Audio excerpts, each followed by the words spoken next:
Ajude os sussurros do imaginário a crescer. Ama os audiobooks do canal? Que tal apoiar esse projeto e ajudar a trazer ainda mais histórias incríveis para todos? Contribua com qualquer valor via Pix. Escaneie o QR Code na tela e faça parte dessa jornada literária. Seu apoio nos ajuda a produzir mais e melhor. Cada contribuição mantém viva a magia das histórias e fortalece essa comunidade de apaixonados por literatura. Muito obrigado pelo seu apoio. Bem-vindo aos Sussurros do Imaginário. Nosso canal é totalmente dedicado a audiobooks, proporcionando uma experiência imersiva para todos os amantes de boas histórias. Aqui, você pode relaxar e deixar sua imaginação fluir enquanto escuta os melhores títulos literários. Dica especial: para uma experiência ainda mais completa, recomendamos que você acompanhe o audiobook com o livro físico ou o e-book. Dessa forma, você poderá desfrutar tanto da narrativa quanto do texto original, unindo os dois mundos. Pedimos desculpas especialmente aos deficientes visuais por quaisquer falhas que possam ocorrer nos audiobooks, como trechos em outras línguas, pequenos erros de narração ou tradução. Isso acontece porque utilizamos narração sintética para manter a produção dos áudios. Queremos ouvir você. Sugira nos comentários livros que gostaria de ver aqui no canal. Não se esqueça de curtir, comentar e se inscrever para ficar por dentro de todas as novidades. Obrigado por estar conosco e bons sussurros.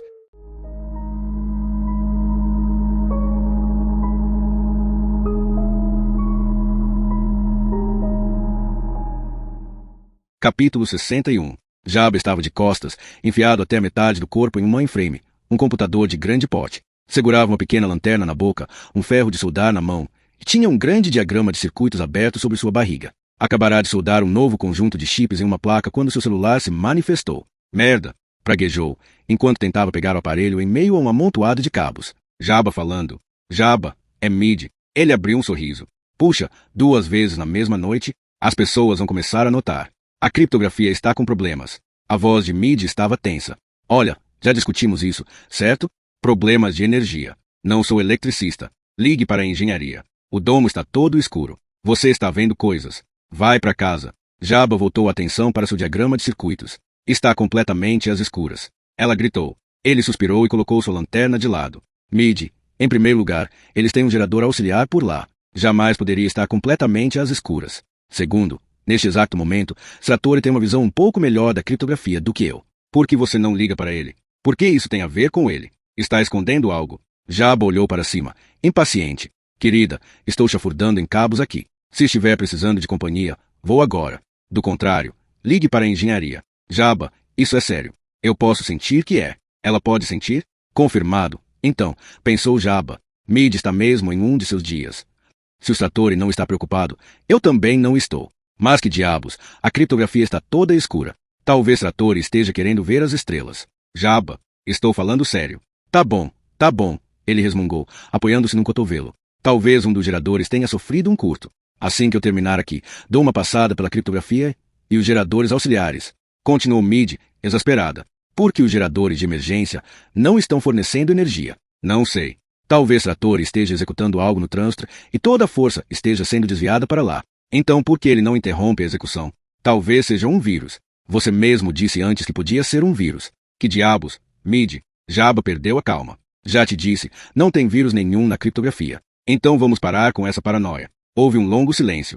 Putz, que droga. Mid, me desculpe. Acho melhor eu explicar isso por partes. Primeiro, temos o Gauntlet. Nenhum vírus poderia passar por ele. Segundo, se houver uma queda de energia, tem que estar relacionada ao hardware. Um vírus não pode desligar a energia, ele ataca o software e os dados. Seja lá o que for que está acontecendo na criptografia, não é um vírus. Silêncio. Mid, você está aí?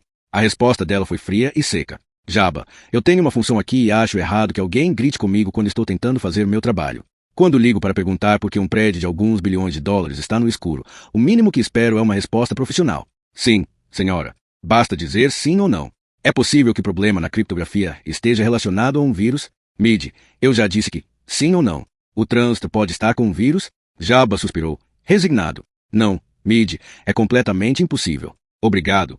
Ele soltou um risinho forçado e tentou esfriar os ânimos. A menos, claro, que você ache que o próprio Satori tenha escrito e contornado meus filtros. A linha ficou muda novamente. Quando Mid voltou a falar, sua voz tinha um tom soturno. Satori tem o poder de contornar o Gauntlet? Era uma brincadeira, Mid. Mas Jabba sentiu que era tarde demais.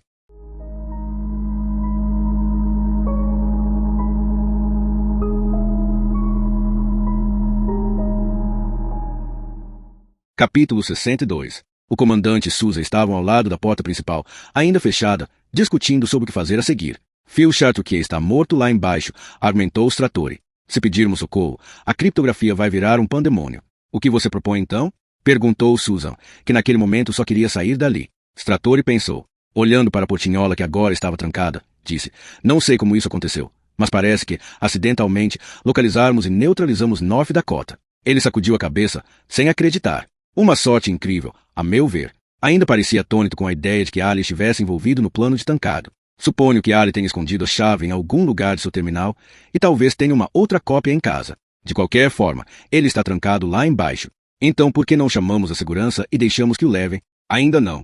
Se o pessoal de segurança de sistemas olhar as estatísticas de tempo de execução do trânsito, teremos novos problemas. Quero que todos os rastros do Fortaleza Digital sejam apagados antes de abrirmos as portas. Susan concordou relutantemente. Era um bom plano. Quando a segurança tirasse Ali do subsolo e o acusasse da morte de Chartreux, ele provavelmente iria ameaçar contar para todos sobre o Fortaleza Digital. Mas as provas já teriam sido apagadas, Stratori podia se fazer de bobo. O trânsito estava processando um arquivo a 18 horas, um algoritmo inquebrável, mas isso é um absurdo. Ali certamente conhece o princípio de Bergolf. Stratori delineou calmamente seu plano. Vamos fazer o seguinte.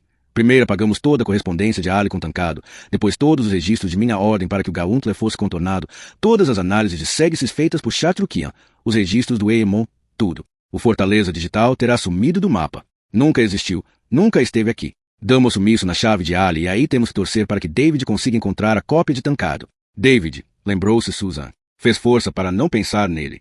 Precisava se concentrar naquela situação complicada. Vou cuidar do laboratório de Segsys, disse Stratori. As estatísticas do Exemon, análise de atividade de mutação, o que houver por lá. Você cuida do Nodo 3. Apague todos os e-mails de Ali. Qualquer registro da correspondência com Tancado, qualquer coisa que diga respeito ao Fortaleza Digital. Ok, respondeu Susan, concentrando-se. Vou apagar todo o disco de Ali. Reformatar tudo. Não, interrompeu Stratori, bruscamente. Não faça isso. Ali provavelmente tem uma cópia da chave guardada lá dentro. Eu quero essa cópia. Susan olhou para ele, aturdida. Você quer a chave? Achei que a ideia por trás de tudo era destruir as chaves. Com certeza. Mas eu quero uma cópia. Quero abrir esse maldito arquivo e olhar o programa de Tancado. Susan compartilhava da curiosidade de Stratori, mas seus instintos lhe diziam que abrir o algoritmo do Fortaleza Digital não era uma decisão sábia. Não importava o quão interessante pudesse ser.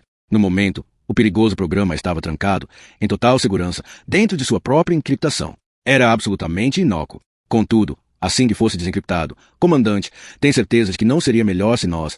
Eu quero a chave, respondeu. Susan admitia que, desde que ouvirá falar no Fortaleza Digital, havia sentido uma certa curiosidade profissional em saber como Tancado conseguirá escrever o programa. Sua própria existência ia contra as regras mais básicas da criptografia. Ela olhou para o comandante, séria. Você irá apagar o algoritmo assim que o analisarmos? Não vai sobrar nenhum vestígio. Susan ficou tensa. Achar a chave de Ali não seria assim tão rápido. Localizar uma chave em um dos discos rígidos do Nodo 3 era como tentar encontrar uma pedra específica em todo o Texas. Pesquisas em computadores só funcionam quando se sabe o que se está procurando, mas aquela chave era aleatória. Felizmente, como a criptografia lidava exatamente com material aleatório, Susan e outros criptógrafos tinham desenvolvido um processo conhecido como pesquisa de não conformidade. Em termos genéricos, a pesquisa pedia ao computador para analisar cada uma das cadeias de caracteres em seu disco, comparando-as com um enorme dicionário e então separando todas as cadeias que parecessem sem sentido ou aleatórias. Refinar os parâmetros continuamente era um trabalho subtil, mas possível. Essa era, para Susan, a forma mais lógica para encontrar a chave. Ela suspirou, esperando não se arrepender de sua decisão. Se tudo correr bem, levarei cerca de 1 hora. Então vamos ao trabalho, disse Stratori, colocando uma mão em seu ombro e conduzindo-a em meio à escuridão de volta para o Nodo 3. Acima deles, um céu estrelado cintilava sobre o domo. Susan pensou se David estaria vendo as mesmas estrelas em Sevilha. Quando chegaram diante das pesadas portas de vidro do Nodo 3, Stratori praguejou. O teclado do Nodo 3 estava apagado e as portas não se moveram. Que droga! Sem energia, as portas não vão se abrir. O comandante observou as portas deslizantes de vidro.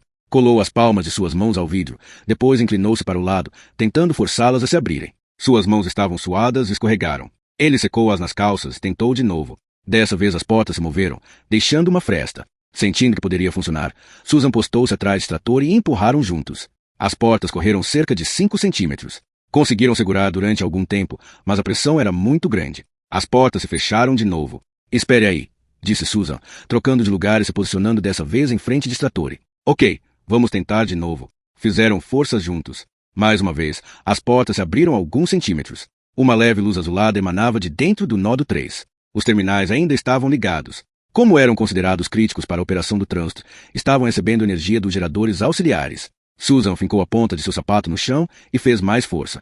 As portas começaram a se mover. Strattori mudou de posição para encontrar um ângulo melhor. Centrando suas palmas no painel esquerdo, ele empurrou diretamente para trás.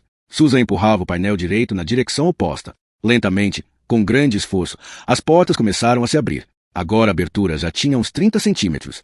Não solte, disse Strattori ofegante enquanto empurravam com mais força ainda. Só mais um pouco. Susan se ajeitou de forma que seu ombro estava apoiado na extremidade de uma das portas. Ela empurrou de novo, dessa vez com um ângulo melhor. As portas estavam pressionando, tentando fechar-se novamente. Antes que o comandante pudesse detê-la, ela conseguiu se enfiar dentro da abertura. Strattori reclamou, mas ela estava decidida. Queria sair da criptografia e conhecia Strattori o bastante para saber que ela não iria a lugar algum enquanto a chave de Ali não fosse encontrada. Colocou-se no meio da abertura e usou toda a sua força. As portas pareciam estar empurrando de volta. Subitamente, Susan perdeu o ponto de apoio. As portas correram em sua direção. Strattori lutou para segurá-las, mas, sozinho, não tinha força suficiente. Pouco antes de as portas se fecharem novamente, Susan conseguiu se enfiar pela abertura e caiu do outro lado. O comandante fez força para abrir uma fresta nas portas, colocando o rosto na abertura, perguntou: "Nossa, Susan, você está bem?" Ela se levantou e arrumou a roupa. "Tudo bem." Susan olhou em volta. O nó do 3 estava deserto, iluminado apenas pelos monitores dos computadores. As sombras azuladas davam ao lugar uma aparência fantasmagórica. Ela virou-se para Strattori, que mantinha a cara na fresta entre as portas. Sua face parecia pálida e doentia na luz azul. "Susan, me dê uns 20 minutos para apagar os arquivos no laboratório de SegSys. Quando todas as pistas tiverem sido apagadas, vou até meu terminal e interrompo a execução do trânsito." "Acho bom mesmo", disse Susan, observando as pesadas portas de vidro. Enquanto o trânsito não parasse de consumir a energia auxiliar, ela ficaria presa dentro do nó do 3. Strattori soltou as portas e elas se fecharam. Susan ficou olhando através do vidro enquanto o comandante sumia na escuridão da criptografia.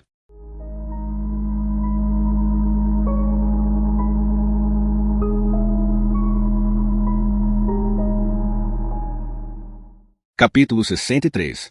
A Vespa recém-comprada por Becker ia aos trancos e barrancos pela via de acesso ao aeroporto de Sevilha. Durante toda a viagem, as juntas dos dedos de Becker estavam brancas, tamanha pressão que ele fazia. De acordo com seu relógio, passava um pouco de 2 da manhã no horário local. Quando se aproximou do terminal principal, subiu com a Vespa na calçada e pulou da moto ainda em movimento. Ela quicou pelo chão e finalmente parou. Becker correu, com as pernas trêmulas, e passou pelas portas giratórias. Nunca mais, ele jurou para si mesmo. O terminal tinha uma aparência estéril e era mal iluminado. Exceto por um faxineiro encerando o chão, o lugar estava completamente deserto. Do outro lado do salão, uma funcionária estava fechando o balcão da Iberia Airlines. Mau sinal, pensou Becker, correndo para falar com a moça. "Ei, vuelo a los Estados Unidos?"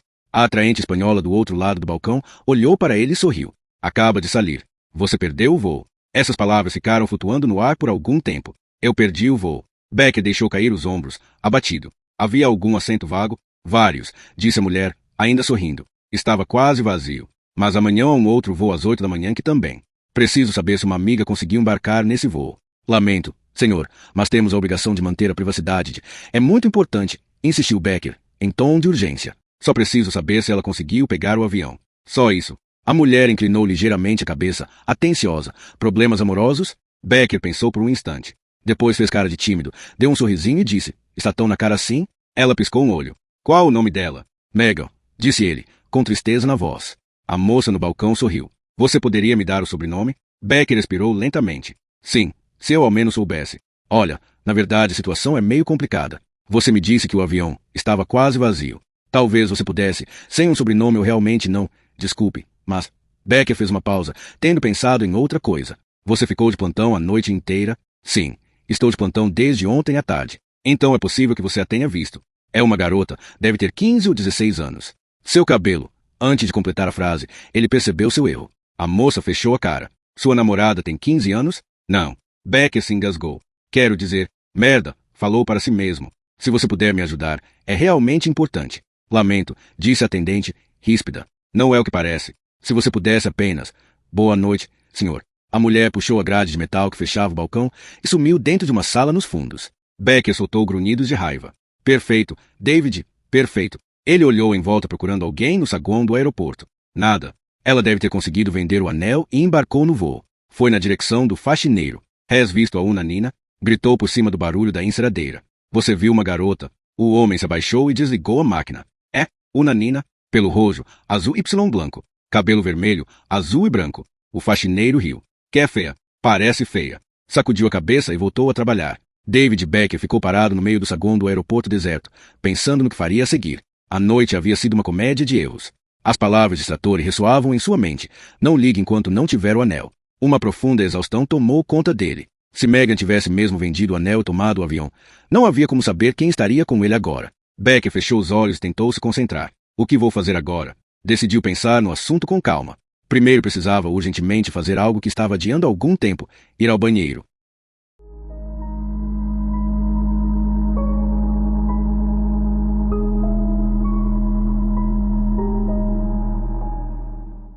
Capítulo 64.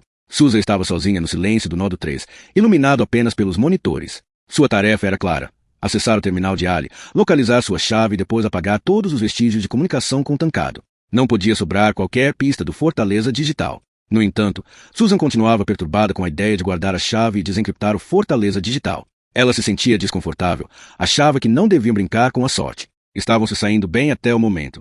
North Dakota tinha aparecido milagrosamente ao lado dele e fora aprisionado. A única questão em aberto era David. Ele precisava encontrar a outra chave. Susan desejou que ele estivesse bem. Enquanto andava lentamente pelo Nodo 3, ela tentou clarear sua mente. Era peculiar se sentir desconfortável em um espaço tão familiar. Tudo no Nodo 3 parecia diferente no escuro, mas havia alguma coisa ali. Susan hesitou, momentaneamente, e olhou para as portas fechadas. Não havia como fugir. 20 minutos, pensou. Quando se virou na direção do terminal de Ali, notou um estranho cheiro, algo penetrante que definitivamente não pertencia ao Nodo 3. Pensou se seria algum problema com o desionizador, que poderia estar parado. O cheiro era vagamente familiar e trazia consigo uma lembrança incômoda. Pensou em Ali trancado lá embaixo em sua enorme cela, cheia de vapor. Será que ele colocou fogo em alguma coisa? Olhou para os dutos de ventilação e tentou identificar o cheiro, que parecia vir de um lugar próximo. Ela olhou para as portas de treliça da kitnet. Reconheceu o cheiro quase instantaneamente. Era colônia e suor. Curvou-se sobre si mesma, instintivamente, mas não estava preparada para o que viu a seguir. Por trás das treliças, 2 olhos a encaravam. Deparou-se, então, com a terrível verdade. Greg Allen não estava trancado no subsolo. Ele estava ali, dentro do Nodo 3. Devia ter subido pela escada antes que Satori fechasse a tampa do alçapão. Tivera força suficiente para abrir as portas sozinho. Susan já tinha ouvido dizer que, em estado de completo terror, as pessoas geralmente ficam paralisadas. Descobriu que aquilo era um mito. No mesmo instante em que compreendeu o que estava acontecendo, começou a se mover. Saiu aos tropeções no escuro com um único pensamento: fugir. O ruído de madeiras quebrando atrás dela veio quase ao mesmo tempo. Ali, que estivera sentado em silêncio sobre o fogão, empurrou suas pernas como 2 marretas. As portas voaram longe.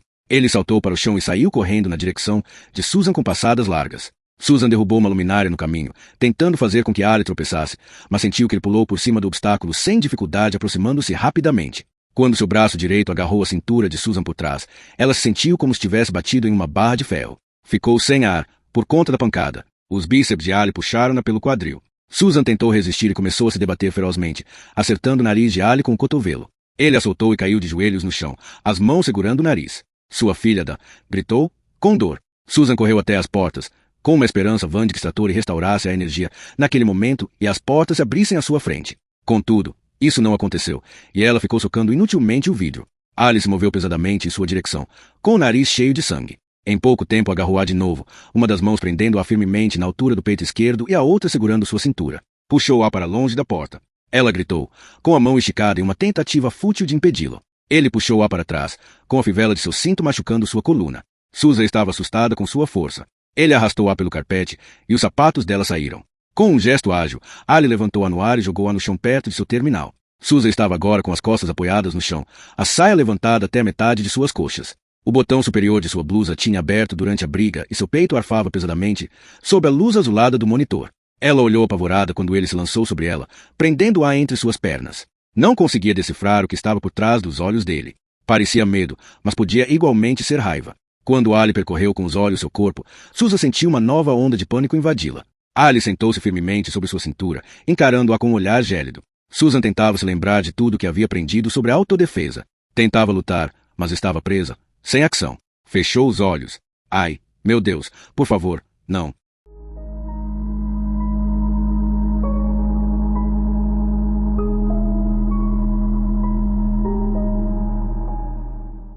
Capítulo 65. Brinkerhoff andava de um lado para o outro no escritório de Mid. Ninguém pode contornar o Gauntlet. É impossível. Engano seu. Acabei de falar com o Jabba. Ele disse que instalou um dispositivo para contorno manual no ano passado. Brinkerhoff estava confuso. Nunca tinha ouvido falar disso. Ninguém ouviu. Foi tudo feito às escondidas. Mid, Jabba é obsessivo no que diz respeito à segurança.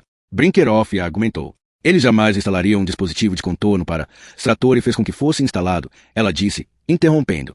Brinkerhoff quase podia ouvir a mente dela maquinando. Você lembra, no ano passado, quando o comandante estava trabalhando no caso daquele grupo terrorista antissemita da Califórnia? Brinkerhoff lembrava. Havia sido uma das ações mais bem-sucedidas de Stratori no ano anterior. Usando o trans para decifrar um código interceptado, ele descobriu um plano para colocar uma bomba em uma escola judaica de Los Angeles. Descodificou a mensagem dos terroristas apenas 12 minutos antes da explosão, com alguns telefonemas urgentes. Salvou 300 crianças que estavam na escola. Agora ouça isso, disse Mid, abaixando o tom de voz, como se alguém pudesse ouvi-los. Jabba disse que Stratori havia interceptado o código dos terroristas 6 horas antes que a bomba explodisse. Mas, então, por que ele esperou?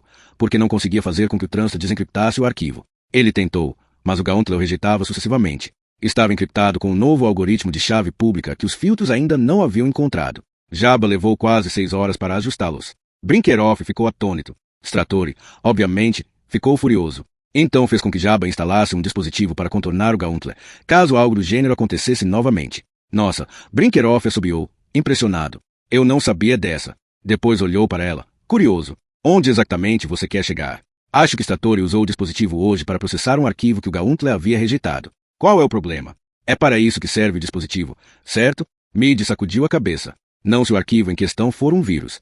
Um vírus? E quem falou em vírus? É a única explicação, disse ela. Jabba disse que um vírus seria a única coisa capaz de parar o trânsito durante tanto tempo. Então, espere aí. Stratori nos disse que estava tudo bem por lá. Ele está mentindo. Brinkerhoff não estava entendendo. Você quer dizer que Stratori deixou um vírus entrar no trânsito de propósito? Não. Não acho que ele soubesse que fosse um vírus. Acho que foi enganado. Brinkerhoff não sabia o que dizer. Definitivamente, o que Mid Milken dizia não estava fazendo muito sentido. Isso explicaria muita coisa. Insistiu ela. Explicaria, por exemplo, o que ele está fazendo lá a noite toda. Colocando novos vírus em seu próprio computador? Não, disse ela, irritada, tentando encobrir o erro que cometeu. E agora não pode interromper a execução do trânsito e restaurar a força porque o vírus está bloqueando os processadores. Brinkerhoff revirou os olhos. Mid já tinha tido alguns ataques no passado, mas não como este agora. Ele tentou acalmá-la. Jabba não me parece muito preocupado. Jabba é um tolo, disse ela, entre dentes. Brinkerhoff ficou surpreso. Ninguém jamais havia chamado Jabba de tolo. Talvez já tivessem dito que era porco, mas nunca tolo. Você está dando mais importância à sua intuição feminina do que à enorme experiência de Jabba em técnicas de programação defensiva. Ela lhe lançou um olhar fulminante. O assistente levantou as mãos, dando-se por vencido. Ok, eu retiro o que disse. Ele não queria ouvir outro monólogo sobre a inusitada habilidade de Mid para perceber desastres iminentes. Eu sei que você odeia Stratori, mas já disse que isso não tem nada a ver com Stratori. Mid estava soltando fumaça. A primeira coisa que precisamos fazer é confirmar se Stratori ordenou que o Gauntlet fosse contornado. Depois entramos em contato com o diretor. Ótimo, resmungou Brinkerhoff. Vou ligar para o comandante e pedir que nos envie uma declaração com sua assinatura.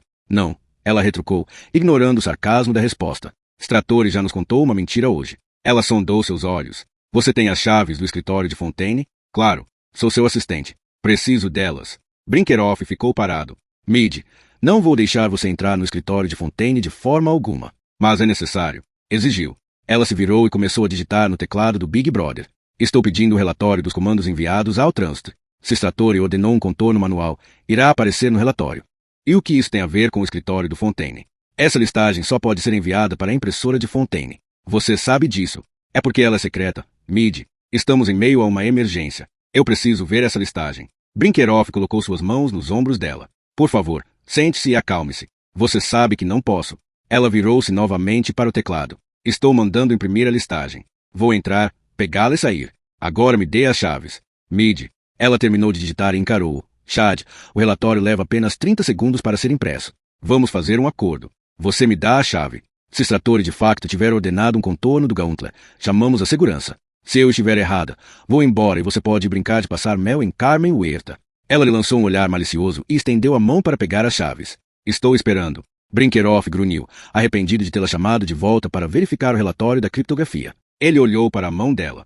Você está me pedindo para lhe dar acesso a informações secretas dentro da sala do diretor. Você tem ideia do que acontecerá se formos pegos? O diretor está na América do Sul. Me desculpe, não posso fazer isso. Brinkerhoff cruzou os braços e saiu andando em direção a seu escritório. Mid olhou enfurecida para ele. Ah, mas você pode sim, ela murmurou. Depois voltou-se para o Big Brother e acessou os arquivos de vídeo. Mid vai superar isso, pensou Brinkerhoff, sentando-se em sua mesa para olhar os outros relatórios. Ela não podia esperar que ele lhe desse as chaves da sala do diretor toda vez que tivesse um de seus acessos de paranoia. Ele tinha acabado de verificar as análises de Consec quando sua concentração foi interrompida pelo som de vozes vindas da outra sala. Deixou o relatório na mesa e caminhou até a porta. A sala principal estava escura, exceto por um pequeno brilho de luz acinzentada que saía da porta semi-aberta de Mid. Ele escutou com atenção. As vozes persistiam. Pareciam animadas. Mid? Nenhuma resposta. Atravessou o corredor escuro até chegar à sala de Mid. As vozes lhe eram familiares. Abriu a porta. A sala estava vazia e não havia ninguém na cadeira de Mid. O som vinha de cima. Brinkerhoff olhou na direção dos monitores de vídeo e sentiu um enorme mal-estar. A mesma imagem estava sendo exibida em cada uma das 12 telas, numa espécie de balé perversamente coreografado. Brinkerhoff apoiou-se nas costas da cadeira de Mid e ficou olhando, horrorizado. Chad?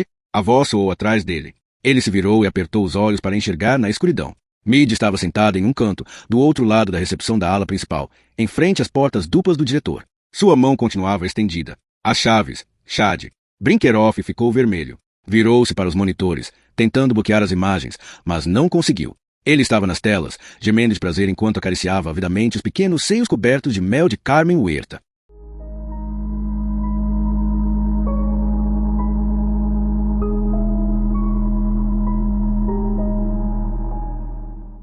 Capítulo 66. Becker atravessou o saguão em direção aos banheiros, mas, ao chegar à porta onde estava escrito Cavalheiros, viu que estava bloqueado por um cone amarelo e um carrinho de limpeza cheio de detergentes e panos. Olhou para o lado. Damas. Foi até lá e bateu na porta com força. Olá, disse alto, abrindo ligeiramente a porta do banheiro das mulheres. Com permiso, silêncio. Entrou. O banheiro era típico, perfeitamente quadrado, cerâmica branca, uma lâmpada incandescente no teto. Como sempre, havia um reservado e um urinol. O facto de um urinol ser ou não útil em um banheiro feminino era irrelevante. Colocá-lo lá fazia com que os empreiteiros economizassem a construção de um reservado adicional. Becker olhou, enojado, para o resto do banheiro. Estava sujo. A pia estava entupida e cheia de uma água marrom e fedorenta. Havia toalhas de papel sujas espalhadas por toda parte. O chão estava molhado. O velho secador de mãos elétrico na parede estava todo sujo e com marcas esverdeadas de dedos. Becker foi até o espelho e suspirou. Seus olhos, que normalmente demonstravam uma clareza aguda, pareciam fora de foco naquela noite. Há quanto tempo estou andando por esta cidade? Pensou. Era incapaz de fazer as contas. Por puro hábito, ajeitou o nó de sua gravata sobre o colarinho. Depois foi até o urinol. Enquanto estava lá, ficou pensando se Susan já teria voltado para casa. Onde será que ela foi? Para Stone Manor. Sem mim? Ei! Disse uma voz feminina atrás dele, zangada. Becker se assustou. Eu, balbuciou, tentando fechar o zíper rapidamente. Desculpe, eu? Virou-se para olhar a garota que tinha acabado de entrar. Era uma jovem sofisticada e parecia ter saído de uma revista de moda para adolescentes. Usava calças de tecido quadriculado com prega, uma blusa branca sem mangas. Carregava uma bolsa de lona da marca LLB e seu cabelo louro tinha um penteado perfeito. Mil desculpas, Becker murmurou, enquanto abotoava o cinto. O sanitário masculino estava. Enfim, estou saindo. Porra de maluco. Becker olhou de novo. O palavreado não combinava muito com o resto. Mas, enquanto Becker olhava para ela, percebeu que não era tão fina quanto tinha achado de início. Seus olhos estavam inchados e vermelhos e a pele do antebraço direito arroxeada. Deus, pensou Becker, drogas intravenosas. Quem diria? Saia daqui. Gritou. Saia já. Por alguns instantes Becker deixou de lado a história do anel, a NSA, tudo. Ficou de coração partido com a jovem. Seus pais certamente a haviam enviado para a Espanha com uma bolsa de estudo e um cartão de crédito, e ela tinha ido parar ali, sozinha em um banheiro, no meio da noite, se drogando. Você está bem? Perguntou ele, enquanto ia em direção à porta. Estou. A voz tinha um tom de desprezo. Saia, agora. Becker virou-se para sair. Lançou um último olhar entristecido para o antebraço da garota. Não há nada que você possa fazer, David. Deixe-a aí. Agora. Ela gritou. Ao passar pela porta, Becker virou-se uma última vez, deu um sorriso tristonho e disse, cuide-se.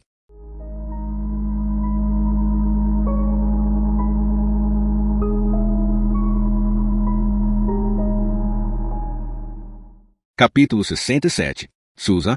Ali estava ofegante, com o rosto próximo ao dela. Ele estava sentado, com as pernas por cima dela, todo o peso de seu corpo jogado sobre o abdômen de Susan. A bacia de Ali estava dolorosamente apoiada no pubis dela através do tecido fino da saia. O nariz dele pingava sangue. Ela sentiu um gosto de vômito no fundo da garganta. As mãos dele estavam sobre seu peito. Em seguida, não sentiu mais nada. Ele está me bulinando? Levou algum tempo para que Susan compreendesse que Ali estava abotoando sua blusa e ajeitando sua roupa. Susan, Ali continuou, sem ar, você tem que me tirar daqui. Ela parecia estar em transe. Nada fazia sentido. Você precisa me ajudar. Stratori matou Chartrukian. Eu vi tudo. As palavras entravam por seus ouvidos, mas o cérebro ainda tentava encaixar uma coisa na outra. Stratori matou Chartrukian? Ali com certeza não sabia que Susan o vira no subsolo. Stratori sabe que eu o vi. Continuou Ali, apressado. Ele vai me matar também. Se não estivesse com tanto medo, teria rido na cara dele. Ela reconheceu a tática de dividir para conquistar típica de um ex-marine. Inventar mentiras,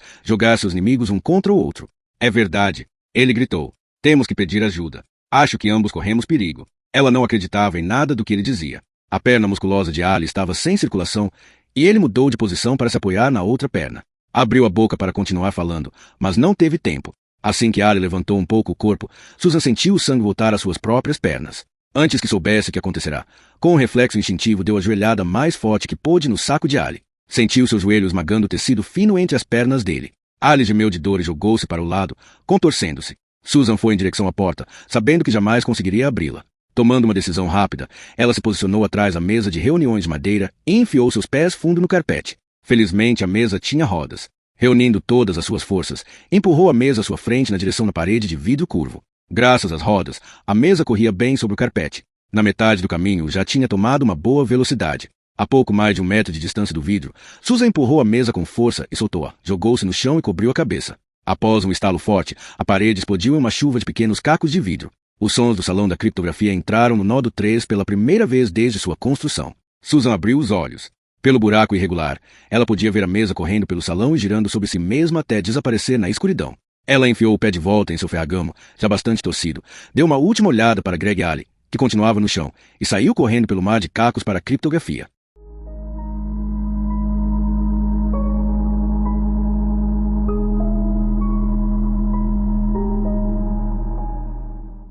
Capítulo 68. Então, não foi fácil? Disse Mid, em tom zombeteiro, quando Brinkerhoff lhe entregou as chaves do escritório de Fontaine. Ele estava arrasado. Vou apagar as fitas antes de sair, prometeu Mid. A menos, claro, que você e sua mulher as queiram para sua coleção pessoal. Entre lá e pegue a maldita impressão, respondeu ele, irritado. E depois saia. Sim, senhor, ironizou Mid. Ela piscou e dirigiu-se para as portas duplas que davam acesso ao escritório de Fontaine. A sala de Leland Fontaine não se parecia nem um pouco com o restante da ala da diretoria. Não havia pinturas, nem cadeiras sofisticadas, vasos com ficos ou relógios antigos. Todo o espaço tinha sido projetado para o máximo de eficiência. A mesa com tampo de vidro e a cadeira de couro preto ficavam em frente à sua enorme janela panorâmica. Em um canto, perto de uma pequena mesa com uma cafeteira francesa, havia 3 gavetões de arquivos. A lua estava bem alta no céu de Fort Meade e sua luz suave entrando pela janela acentuava o ascetismo funcional da decoração do diretor. Estou ferrado, pensava Brinkerhoff. Mid correu até a impressora e agarrou a listagem. Ela forçou os olhos para enxergar na escuridão da sala. Não consigo ler direito. Acenda as luzes. Você vai ler isso lá fora. Ande, vamos. Mas Mid aparentemente estava se divertindo bastante. Ela brincou com Brinkerhoff, indo até a janela e posicionando o papel para conseguir ler melhor. Mid, ela continuava lendo. Brinkerhoff olhava nervosamente de um lado para o outro, de pés junto à porta. Vamos, Mid. Essa é a sala do diretor. Está aqui, eu sei que está aqui, murmurou, estudando a listagem. Stratori contornou Gutler, tenho certeza. Moveu-se para mais perto da janela. Brinkerhoff começou a suar, e Mid continuou lendo. Poucos instantes depois, ela gritou. Eu sabia. Stratori mentiu. Ele realmente ordenou um contorno. Que idiota! Ela brandia o papel. Olha aqui, ele contornou Gauntler. Brinkerhoff ficou parado um instante, incrédulo, depois atravessou correndo o escritório do diretor. Juntou-se a Mid em frente à janela. Ela estava apontando para o final da listagem. Ele leu, perplexo. Mas que diabos? A listagem mostrava os últimos 36 arquivos processados pelo Trust. Depois de cada arquivo vinha um código de permissão do Gauntler. Contudo, o último não possuía código algum. Apenas trazia ao seu lado as palavras, contorno manual. Meu Deus, pensou Brinkerhoff. Mid acertou de novo. Que idiota, disse Mid, eufórica. Olhe isso.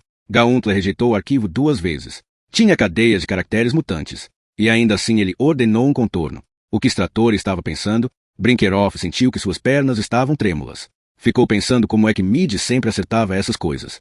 Em meio à excitação, nenhum dos dois notou o reflexo que apareceu na janela ao lado deles. Uma figura imponente estava parada na porta do escritório de Fontaine. Uau! Você acha que é um vírus? Disse Brinkerhoff. Mid suspirou. Não pode ser outra coisa. Talvez seja algo que não diga respeito a nenhum de vocês, falou uma voz estrondosa atrás deles. Mid bateu com a cabeça na parede. Brinkerhoff perdeu o equilíbrio, esbarrou na cadeira do diretor e andou em direção à voz. Ele sabia de quem era aquela silhueta. Senhor diretor. Engasgou-se Brinkerhoff. Aproximou-se e estendeu a mão. Bem-vindo, senhor. O enorme homem ignorou. Eu pensei que... Gaguejou Brinkerhoff, soltando o braço. Pensei que o senhor estivesse na América do Sul. Leland Fontaine olhou de cima a baixo seu ajudante, com um olhar fulminante. Sim, e agora estou de volta.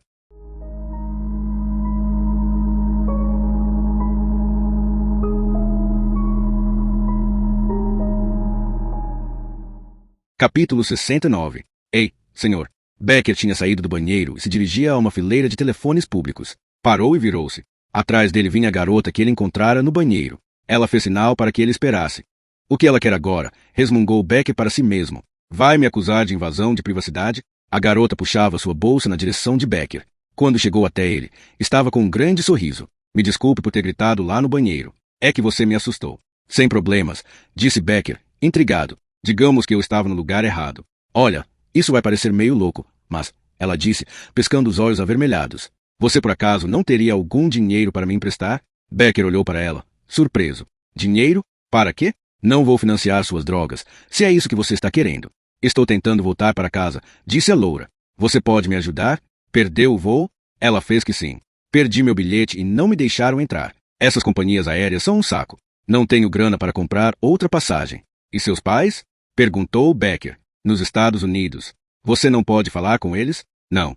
Já tentei. Acho que foram passar o fim de semana no iate de alguém. Becker fez uma rápida inspeção visual nas roupas de grife que ela usava. E você não tem um cartão de crédito? Tenho, mas meu pai cancelou. Ele acha que estou tomando drogas. Você está tomando drogas?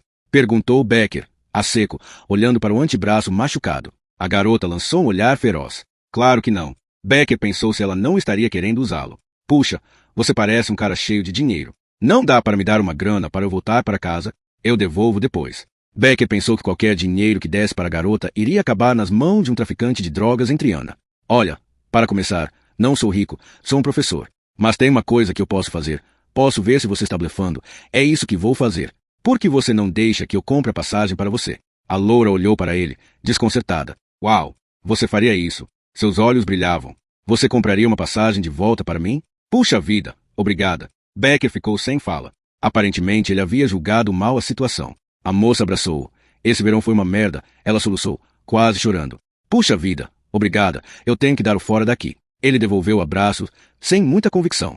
Quando a garota se afastou um pouco, Becker voltou a olhar para o braço dela. Ela seguiu o olhar dele até a marca azulada na pele. Feio, né? Achei que você tinha dito que não estava tomando drogas. É marcador permanente. Quase tive que arrancar a pele tentando fazer essa coisa sumir. A tinta se espalhou, explicou a garota, rindo. Becker olhou mais de perto. Sob a luz fluorescente do aeroporto, ele podia ver, borrada sob a mancha avermelhada no braço dela, as linhas tênues de algumas palavras rabiscadas no braço. Mas os seus olhos, disse Becker, que começava a se sentir um idiota, estão vermelhos. Eu estava chorando. Já disse, perdi meu voo. Becker tentou ler as palavras que estavam no braço dela. Ah, acho que ainda dá para ler, não é? Ela franziu o rosto, envergonhada. Becker chegou ainda mais perto. Quando conseguiu ler as palavras esmaecidas, as últimas 12 horas passaram diante de seus olhos. Era como se David estivesse de volta ao quarto do Alfonso XIII. O alemão obeso estava batendo no próprio antebraço e falando em inglês precário. Fukoff, você está bem? Perguntou a garota, olhando para Becker, que havia entrado em uma espécie de transe. Sem pestanejar, continuou olhando para o braço dela. Ele estava zonzo. As palavras borradas traziam uma mensagem simples. Fuck off. Vá se fuder. A garota olhou para o próprio braço, constrangida. Pois é, foi um amigo que escreveu esse troço. É meio idiota, não? Ele continuava sem fala. Fuck off. Agora fazia sentido. O alemão não estava tentando insultá-lo. Pelo contrário, queria ajudá-lo. Becker levantou o rosto devagar e examinou a garota. Sob a luz fluorescente do saguão, ele podia ver um resto de tinta vermelha e azul nos cabelos louros. Você... Ah... Becker titubeava, observando as orelhas dela, que não eram furadas. Você por acaso usa brincos? Ela o encarou meio espantada. Pegou um pequeno objeto que estava em seu bolso e segurou. Becker olhou para a caveira que balançava entre os dedos dela. Um brinco de pressão? Puts, é. Nunca tive coragem de furar as orelhas.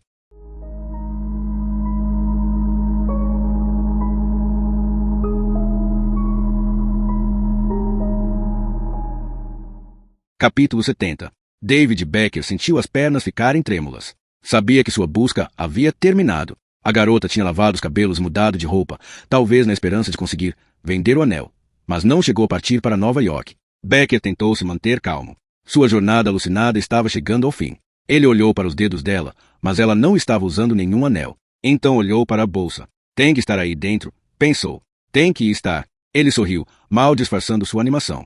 Isso vai soar um pouco estranho, mas eu acho que você tem algo de que preciso. É? Megan ficou insegura. Becker pegou a carteira. Claro que eu irei pagar. Ele olhou para baixo e começou a contar as notas. Enquanto ele contava o dinheiro, Megan estremeceu, interpretando mal as intenções de Becker. Olhou, apavorada, para a porta de saída do aeroporto. Mediu a distância, cerca de 50 metros. Posso lhe dar dinheiro suficiente para você comprar sua passagem para Casas. Não precisa dizer, cortou Megan, com um sorriso forçado. Acho que sei exatamente do que você precisa. Ela se inclinou e começou a revirar a bolsa. David ficou esperançoso. Ela está com o anel. Não sabia como a garota poderia saber que estava atrás do anel, mas estava cansado demais para se preocupar com isso. Todos os músculos de seu corpo relaxaram. Visualizou-se entregando o anel ao sorridente vice-diretor da NSA. Então ele e Susan iriam se deitar na enorme cama com dosséis do Stone Manor e recuperar o tempo perdido. A garota finalmente encontrou o que estava procurando. Seu Pepperguard, um spray de pimenta feito de uma poderosa mistura de pimenta de caiena com chile. Com um gesto rápido, disparou um jacto direto nos olhos de Becker, pegou sua bolsa e saiu correndo em direção à porta. Quando se virou para olhar, Becker estava caído no chão, segurando o rosto e gemendo de dor.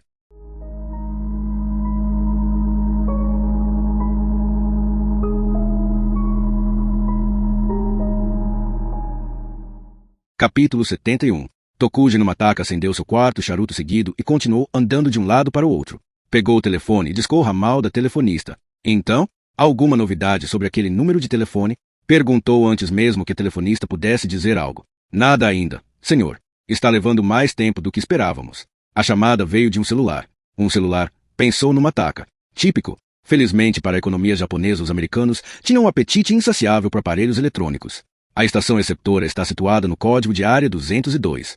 Mas ainda não temos o número, acrescentou a telefonista. 202? Onde fica isso? Em que parte do vasto território americano esse misterioso North Dakota está se escondendo?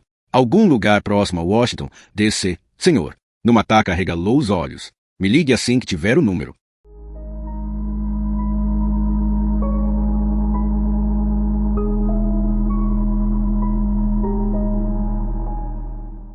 Capítulo 72. Susan Fletcher saiu tropeçando pelo salão escuro da criptografia na direção das escadas que levavam ao escritório do comandante. Era o lugar mais distante de Ali que poderia encontrar dentro do complexo, ainda trancado.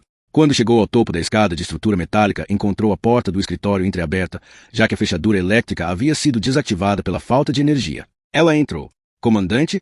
A única luz vinha da tela dos monitores de extrator. Comandante? Ela chamou mais uma vez. Comandante. Só então Susan lembrou-se de que Satori estava no laboratório de Seg-Cis. Andou em círculos pela sala vazia, ainda em pânico por sua luta recente com Ali. Tinha que sair da criptografia. Com ou sem fortaleza digital, era hora de agir. Era preciso interromper a execução do trânsito e fugir. Olhou para os monitores do chefe e correu em direção à mesa. Colocou a mão sobre o teclado. Interromper o trânsito. A tarefa era simples agora que ela estava em um terminal com autorização. Susan chamou a janela de comando e digitou. Interromper a execução e apertar a tecla Enter quando ouviu uma voz gritando da porta. Susan. Passou por alguns segundos de pânico achando que fosse Ali, mas era Stratori. Ele estava de pé, pálido e fantasmagórico, sob a luz dos monitores, respirando pesadamente. Que diabos está acontecendo? Comandante. Susan ainda estava sem ar. Ali está no nódo 3. Ele acabou de me atacar. Como? É impossível. Ele está trancado lá embaixo. Não está. Ele se soltou. Precisamos que a segurança venha para cá agora. Estou interrompendo a execução do trânsito. Moveu novamente sua mão em direção ao teclado. Não toque nisso. Stratori pulou na direção do terminal e tirou as mãos de Susan de perto do teclado. Susan se retraiu, assustada. Olhou para o comandante. Pela segunda vez naquele dia, não o reconheceu. Sentiu uma solidão profunda. Stratori viu as manchas de sangue na blusa de Susan e arrependeu-se de ter sido tão agressivo. Meu Deus, está tudo bem? Ela não respondeu. Ele lamentou ter pulado sobre ela sem necessidade. Seus nervos estavam em frangalhos, pois estava lidando com problemas demais ao mesmo tempo. Havia muitas coisas que apenas ele sabia, coisas que não contará para Susan e esperava nunca ter que contar. Peço desculpas, disse, mais calmo. Me diga o que aconteceu. Ela lhe deu as costas. Não importa. O sangue não é meu. Apenas me tire daqui. Você está machucada. Strattori colocou a mão sobre seu ombro. Ela se contraiu, afastando-se ligeiramente. Ele deixou cair o braço e olhou para baixo. Quando voltou a encarar Susan, ela estava olhando sobre seus ombros para algo na parede. Ali, em meio à escuridão, um pequeno teclado numérico brilhava intensamente. Strattori seguiu o olhar dela e franziu a testa. Ele esperava que ela não notasse o painel iluminado que controlava seu elevador privativo. Strattori e seus convidados das altas esferas do poder usavam aquele elevador para entrar e sair da criptografia sem serem vistos pelo restante da equipe. Ele descia 50 metros abaixo do domo da criptografia e depois se movia lateralmente por uns 100 metros, através de um túnel subterrâneo reforçado, saindo no subsolo do complexo principal da NSA. O elevador recebia energia do complexo central, portanto, estava funcionando apesar da falta de luz na criptografia. O comandante sabia o tempo todo que ele estava funcionando, mas, mesmo quando Susan estivera socando a saída principal lá embaixo, ele não disse nada. Strattori não podia deixar que Susan saísse, ainda não. Ponderou quanto teria que lhe contar para fazer com que ela se dispusesse a ficar. Susan o empurrou e correu para a parede onde estava o elevador. Apertou furiosamente os botões iluminados. Por favor, vamos, ela implorou. Mas a porta não se abriu. Susan, esse elevador requer uma senha, disse Strattori, ainda com voz baixa e controlada. Uma senha, repetiu ela, com raiva, olhando para os controles.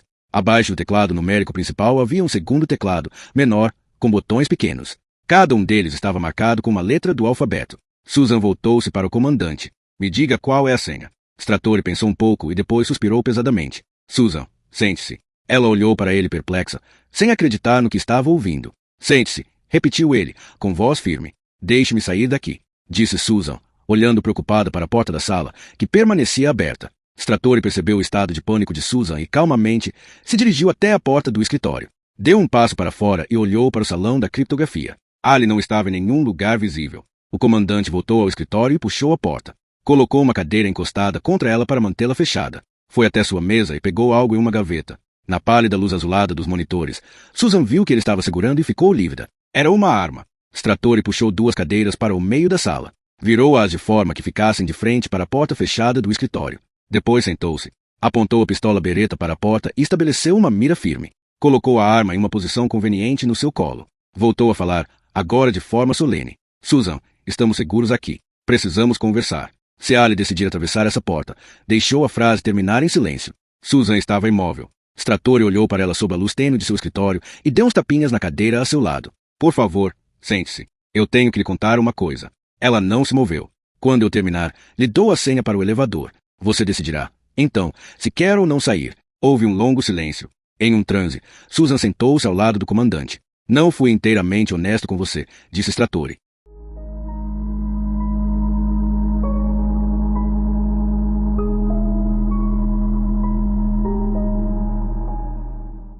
Capítulo 73. David Becker sentia o rosto pegando fogo, como se tivesse sido encharcado com terbentina e incendiado. Rolou pelo chão, tentando enxergar alguma coisa. Com o pouco da visão central que lhe sobrara, viu a garota a meio caminho da porta de saída. Ela estava correndo, assustada, arrastando a bolsa. Becker tentou levantar-se, mas não conseguia. Estava praticamente cego. Os olhos ardiam como se estivessem em brasas. Ela não pode fugir. Tentou gritar, mas não tinha ar em seus pulmões. Sentia apenas uma dor terrível. Não, ele tossiu. O som mal saiu de seus lábios. Becker sabia que, se ela atravessasse aquela porta, iria desaparecer para sempre. Tentou chamá-la de novo, mas sua garganta parecia seca e incapaz de emitir qualquer som. A garota estava quase chegando até a porta. Becker conseguiu ficar de pé, tonto e sem ar. Saiu tropeçando atrás dela. Ainda puxando a bolsa, a moça se atirou no primeiro segmento da porta giratória. Uns 20 metros atrás, Becker caminhava cegamente na mesma direção. Espere, espere, disse, com a voz engasgada. A loura empurrou a porta furiosamente, mas, depois de girar um pouco, ela emperrou. Assustada, a garota virou-se e viu que a bolsa tinha ficado presa na abertura. Ajoelhou-se e puxou-a com toda a força para tentar soltá-la. Becker fixou sua visão tênue no tecido que saía pela porta. Quando se jogou no chão, tudo que conseguia ver era o nylon vermelho saindo pela fresta. Voou em direção a ele com os braços esticados. Caiu no chão, sua mão a apenas alguns centímetros de distância, mas a bolsa deslizou pela abertura e sumiu. Seus dedos fecharam sobre o nada e a porta girou. A garota saltou para a rua carregando a bolsa. Mega! Becker gritou, deitado no chão.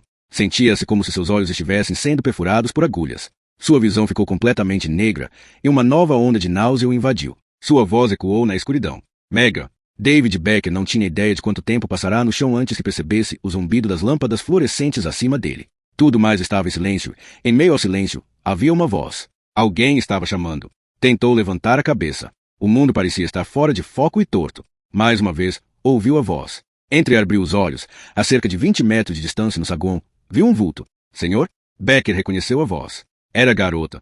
Ela estava novamente dentro do aeroporto, em outra porta, mais à frente, segurando com força a mochila contra o peito. Parecia ainda mais assustada agora do que antes. Senhor? Ela perguntou novamente, com a voz trêmula. Eu nunca lhe disse meu nome. Como você sabe meu nome?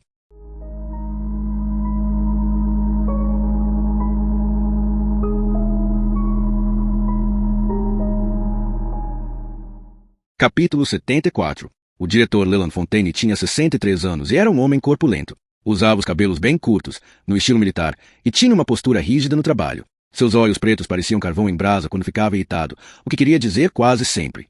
Ele havia subido na hierarquia da NSA à custa de muito trabalho, de um bom planejamento e do respeito que seus antecessores tinham por ele. Era o primeiro diretor negro da NSA, mas ninguém mencionava isso. A conduta de Fontaine era absolutamente neutra no que dizia respeito à raça, e sua equipe agia da mesma forma. Fontaine deixou Meade e Brinkerhoff de pé enquanto executavam um silencioso ritual de preparar uma caneca de café forte. Depois sentou-se diante da escrivaninha, ainda deixando-os de pé, e interrogou-os como se fossem crianças no gabinete do diretor da escola. Meade falou, explicando a sequência inusitada de eventos que os levará a violar a privacidade do escritório de Fontaine. Um vírus? Questionou o diretor, secamente. Os dois acham que temos um vírus? Brinkerhoff estremeceu. Sim, senhor, respondeu prontamente Meade. Isso porque Stratori mandou contornar o Gauntlet? Perguntou Fontaine, olhando para a impressão à sua frente. Sim, ela disse. E há um arquivo sendo executado no trânsito há mais de 20 horas, sem que tenha sido descodificado. Fontaine franziu a testa. Ou pelo menos é o que seus dados dizem. Meade ia contra-argumentar, mas segurou a língua. Em vez disso, deu outra informação. Há um apagão na criptografia. Fontaine olhou-a, surpreso. Ela confirmou com um aceno curto de cabeça. Toda a energia caiu. Jabba acredita que talvez. Você falou com Jabba? Sim, senhor, eu. Com Jabba? Fontaine levantou-se, furioso. Por que diabos você não ligou diretamente para Stratori? Ligamos. Meade defendeu-se. Mas ele disse que estava tudo bem. Fontaine se levantou. Prosseguiu, friamente. Então não temos razão para duvidar dele, não é? Havia um leve tom de intimidação em sua voz. Sentou-se e tomou um gole de café. Agora, se me derem licença, preciso terminar um trabalho. Meade não estava acreditando. Como?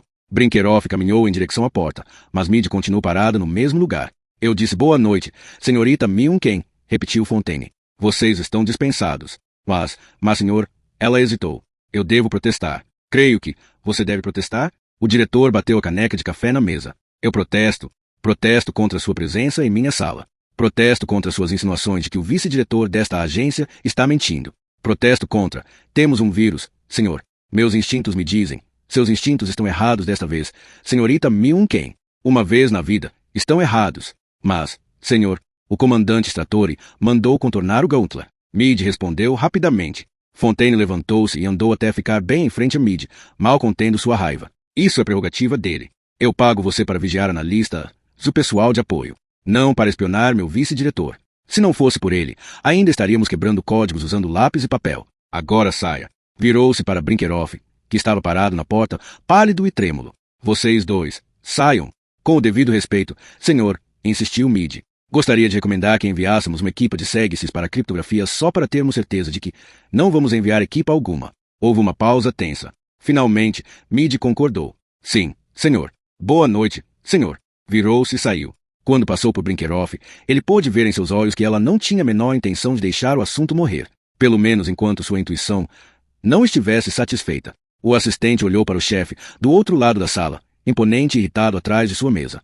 Não era esse o diretor que ele conhecia. Fontaine normalmente era apegado a detalhe, se gostava de ver as coisas esclarecidas. Sempre encorajava sua equipe a examinar e passar a limpo quaisquer inconsistências nos procedimentos mais triviais. Ainda assim, ele acabará de pedir que esquecesse uma série de coincidências particularmente estranhas. O diretor obviamente estava escondendo algo, mas Brinkerhoff era pago para apoiar e não para questionar. Fontaine havia demonstrado diversas vezes que sempre lutava pelo bem-estar de todos.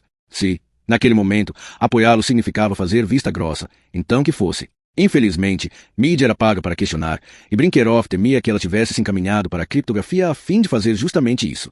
Melhor atualizar meu currículo e procurar outro emprego, Brinkerhoff pensou enquanto se virava para sair. Chad! Gritou Fontaine, que também notara o olhar de Mid ao sair. Não a deixe sair desse prédio. Brinkerhoff assentiu e saiu correndo atrás de Mid. Fontaine suspirou e apoiou a cabeça entre as mãos. Seus olhos estavam pesados. Havia sido uma longa e inesperada viagem de volta. Durante todo o último mês ele tinha vivido uma intensa expectativa. Naquele momento estavam acontecendo muitas coisas dentro da NSA que iriam mudar a história. Ironicamente, o diretor só as havia descoberto recentemente por sorte. 3 meses atrás, Fontaine havia sido informado de que a mulher do comandante Stratori estava pedindo divórcio. Também lhe relataram que o vice-diretor estava trabalhando um número enorme de horas. Se parecia prestes a sucumbir ao estresse. Apesar das divergências entre eles, Fontaine sempre teve grande estima e respeito por Stratori. Ele era brilhante, um dos melhores vice-diretores que a NSA já tivera. Ao mesmo tempo, desde o fracasso do Sipjak, Stratori vivia sob grande estresse. Isso deixava Fontaine em uma posição desconfortável, pois o comandante tinha muitas atribuições e prestígio na NSA. O diretor, por sua vez, tinha que proteger a agência. Fontaine precisava de alguém que mantivesse Stratori sob constante observação, para ter certeza de que ele estava bem. É claro, contudo, que isso não era simples. O comandante era um homem poderoso e orgulhoso. Fontaine precisava encontrar uma forma de vigiá-lo, sem arruinar sua confiança ou credibilidade. Acabou decidindo, em grande parte por respeito a Stratori, que ele mesmo faria o trabalho. Fez com que um grampo invisível fosse instalado na conta do vice-diretor na criptografia, de forma que podia acessar seu e-mail, sua correspondência interna, os planos desenvolvidos no brainstorm, absolutamente tudo. Assim, se Stratori de facto fosse perder o controle, o diretor perceberia os indícios monitorando seu trabalho. No entanto, em vez de descobrir sinais de um colapso nervoso iminente, Fontaine se deparou com um intenso trabalho de preparação para um dos mais impressionantes planos de inteligência que já havia visto. Não era surpresa que o comandante estivesse se matando de trabalhar. Se realmente conseguisse executar seu plano, o ganho seria centenas de vezes mais significativo do que as perdas resultantes do fracasso do Sipjak. Fontaine acabou concluindo que Stratori estava muito bem, trabalhando a 110%, esperto, inteligente e patriótico como sempre fora. A melhor coisa que o diretor poderia fazer era abrir caminho e deixar que ele fizesse o trabalho do seu jeito. O comandante havia elaborado um plano, e Fontaine não tinha a menor intenção de interrompê-lo.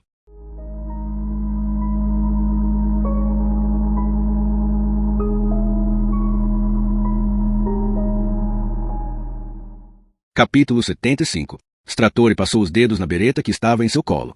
Apesar de estar furioso, havia sido treinado para pensar com clareza. O facto de que Greg Allen ousara tocar em Susan Fletcher o deixava revoltado, mas saber que tinha sido por sua culpa só tornava as coisas piores. Afinal, a ideia de deixar Susan sozinha no nódo 3 tinha sido dele. Stratori era experiente o bastante para compartimentalizar suas emoções.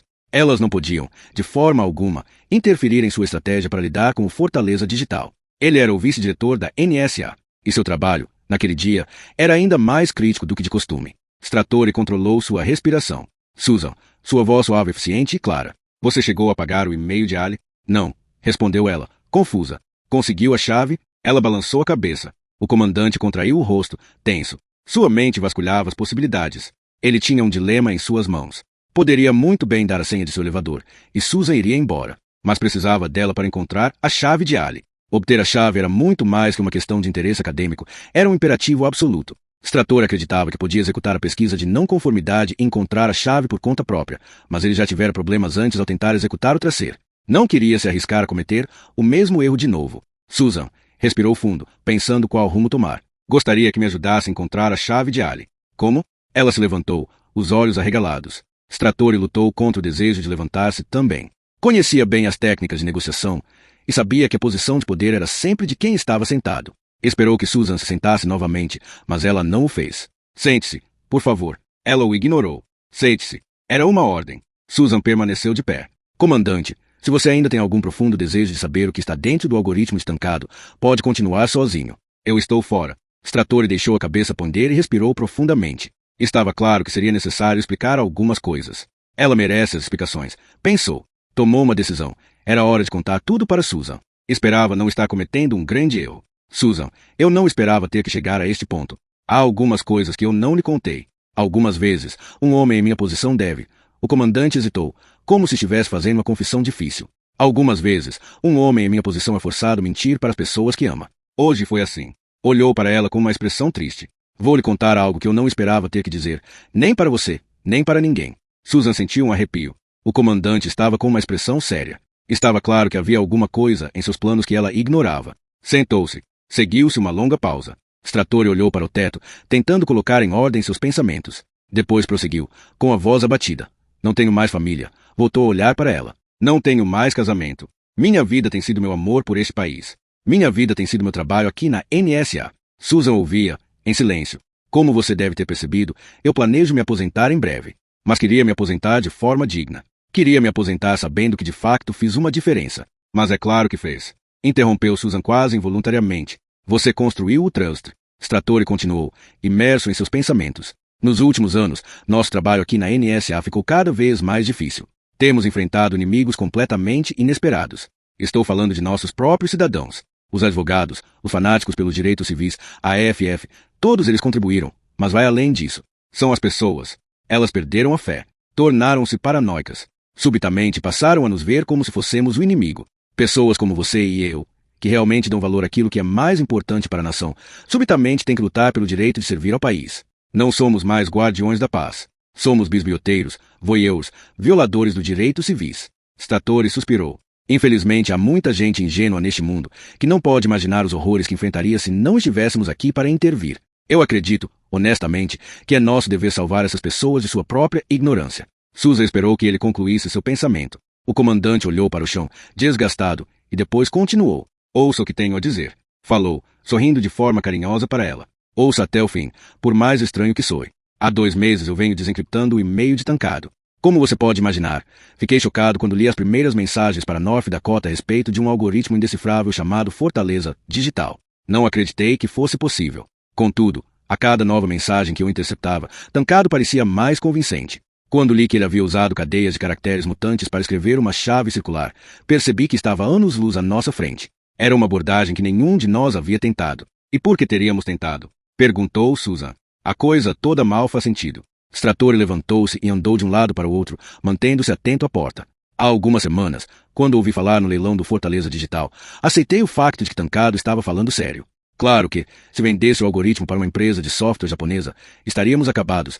Então pensei em formas de detê-lo. Poderia mandar matá-lo, mas, com toda a publicidade em torno do algoritmo e suas recentes alegações públicas sobre a existência do trânsito, seríamos os principais suspeitos. Foi então que mudei de perspectiva. Virou-se para Susan.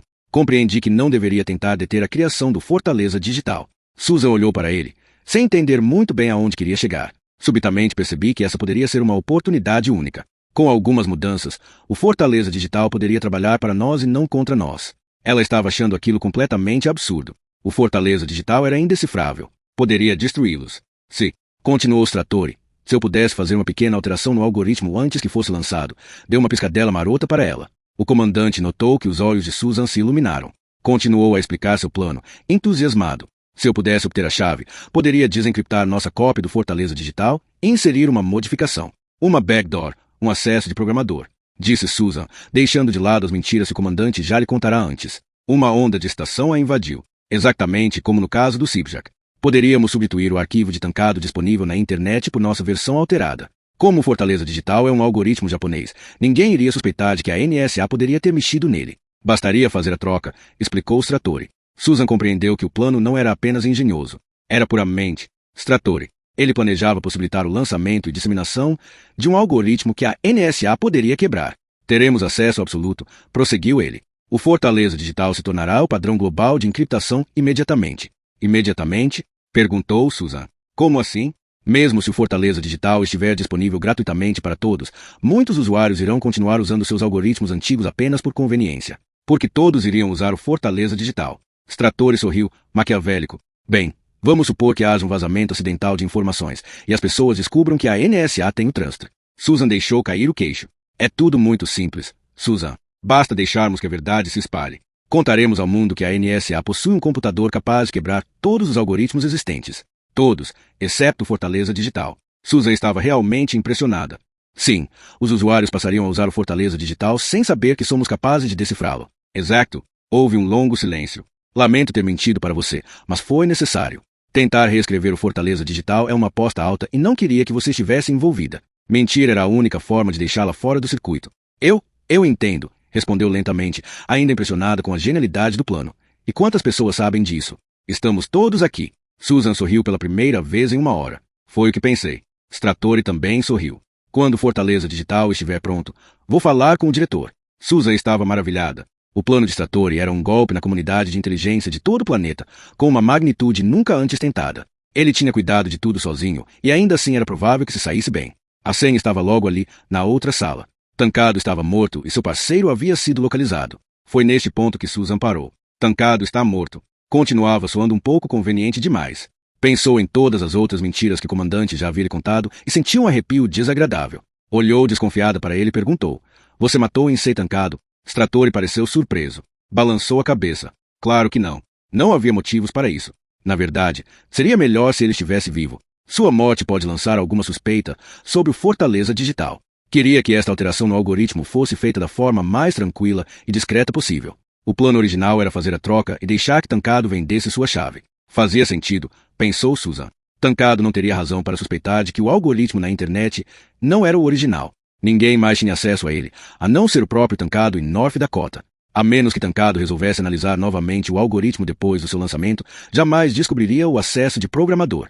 Ele já havia trabalhado no Fortaleza Digital durante tanto tempo que provavelmente nunca mais teria vontade de revisar a programação. Ela deixou as coisas se assentarem em sua mente. Entendeu por que o comandante precisava tanto manter a privacidade na criptografia. A tarefa que ele tinha em mãos era delicada e requeria tempo. Escrever um acesso de programador oculto em um algoritmo complexo e fazer uma troca na internet sem deixar rastros não eram tarefas simples. Não deixar rastros da operação era essencial. A mera suposição de que o Fortaleza Digital havia sido alterado arruinaria o plano do comandante. Somente então ficou claro porque ele havia decidido deixar o trânsito executando a tarefa durante todo aquele tempo. Se o Fortaleza Digital vai ser o novo brinquedo da NSA, Stratori quer ter a certeza de que o algoritmo é impossível de ser quebrado. Você ainda quer ir embora? Ele perguntou. Susan olhou para ele. Enquanto esteve sentada ali, envolta na escuridão, ao lado do grande Trevor Stratori, seu medo desaparecera. Reescrever o Fortaleza Digital era uma chance de entrar para a história, uma chance de fazer um grande bem, e ela certamente podia ajudar. Relutantemente, Susan forçou um sorriso e perguntou: "Qual nossa próxima jogada?" Stratori se aproximou e colocou a mão sobre o ombro dela. "Obrigado", sorriu, voltando logo em seguida a pensar na estratégia que usaria. "Vamos descer juntos. Você irá fazer a pesquisa no terminal de Ali. Eu ficarei lá para lhe dar cobertura", disse, segurando a bereta. Susan ficou tensa diante da ideia de voltar lá para baixo. Não podemos esperar que David obtenha a cópia estancado? Não.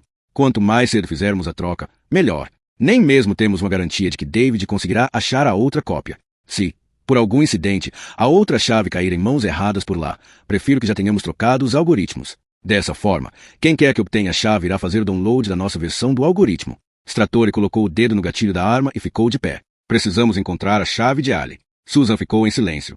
O comandante tinha razão. Precisavam daquela chave já. Quando se levantou, suas pernas estavam bambas. Arrependeu-se de não ter batido em Ali com mais força. Olhou para a arma na mão de Stratori e sentiu-se mal. "Você realmente pretende atirar em Ali?" "Não", respondeu Stratori sério, dirigindo-se para a porta. "Mas vamos torcer para que ele acredite que vou."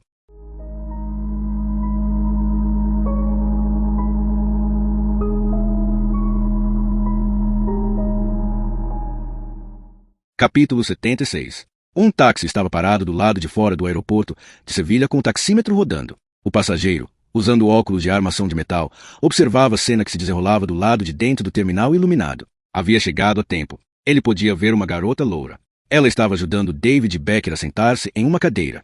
Aparentemente ele estava com dores. Ele ainda não sabe o que é dor, pensou o passageiro. A jovem tirou um pequeno objeto de dentro do bolso e entregou a David, que o examinou contra a luz e colocou em um de seus dedos. Ele pegou um maço de notas em seu bolso e pagou a garota. Conversaram por mais alguns minutos. Depois ela abraçou-o. Despedindo-se, colocou a bolsa no ombro e saiu andando pelo saguão. Finalmente, pensou o homem no táxi. Finalmente.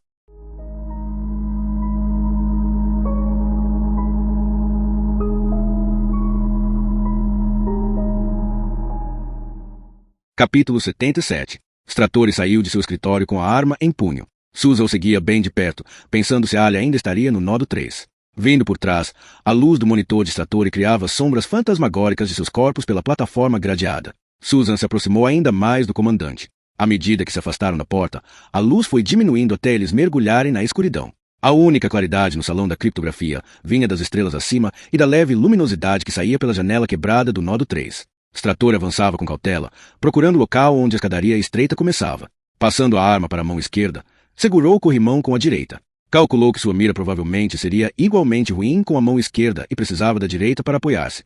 Uma queda daquela escada poderia deixar alguém paralítico, e os sonhos de Stratori para sua aposentadoria não incluíam uma cadeira de rodas. Sem enxergar nada devido à escuridão no domo, Susan descia as escadas com a mão no ombro de Stratori. Mesmo a meio metro de distância, ela não conseguia ver a silhueta do comandante. Ao pisar em cada degrau de metal, movimentava levemente o pé procurando a extremidade. Já estava arrependida de ter aceitado voltar ao Nodo 3 para obter a senha de Ali. O comandante insistia que Ali não teria coragem de atacá-los, mas ela não tinha tanta certeza. Ele estava desesperado e tinha apenas duas opções: escapar da criptografia ou ir para a prisão. Uma voz interior não parava de dizer que deveriam esperar pelo chamado de David e usar a senha dele, mas não havia garantias que ele seria capaz de encontrá-la. Tentou imaginar a razão pela qual David estava demorando tanto.